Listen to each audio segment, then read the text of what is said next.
Nearly a week after Election Day 2018, there are still votes uncounted and races left to call. The drama over who won and lost will stretch into a second week. Lisa Desjardins brings us up to speed.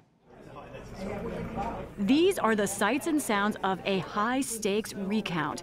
An election center buzzing with staffers, scanning machines gobbling up piles of ballots, and in Florida, no less, evoking memories of chads and undervotes and the state's week-long post-election drama in 2000.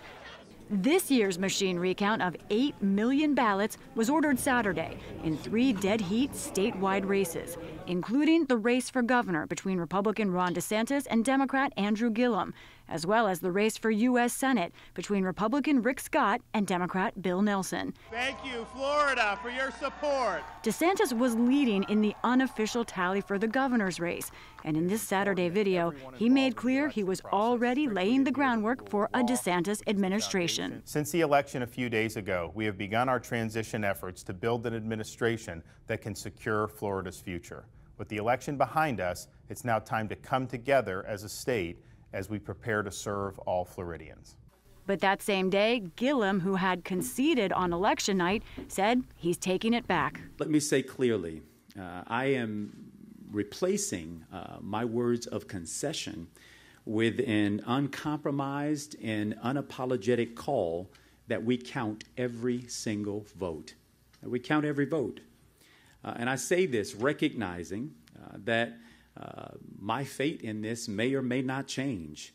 They're in a recount because of how narrow DeSantis' lead ended up being after the unofficial count, about 0.4%. Scott's lead in the Senate race over Nelson is even narrower, and now litigation is involved. Results from the machine recount in Florida are due by 3 p.m. Thursday. If it's still close, there could be a hand recount of some ballots.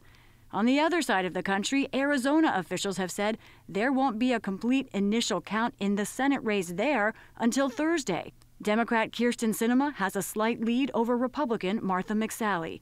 And in Georgia, Republican Brian Kemp is still in position to avoid a runoff for governor against Democrat Stacey Abrams. The deadline for counties to certify there is 5 p.m. tomorrow. In our Georgia, but Abrams filed a lawsuit Sunday asking to extend that deadline, arguing not all potential votes have been vetted and counted. And there is one last unresolved Senate election. Mississippi Republican Cindy Hyde-Smith is defending her Senate seat in a runoff race. A video emerged this weekend showing Hyde-Smith praising a supporter by saying, quote, "If he invited me to a public hanging, I'd be on the front row." Her Democratic opponent, Mike Espy, who is black, called the remark reprehensible.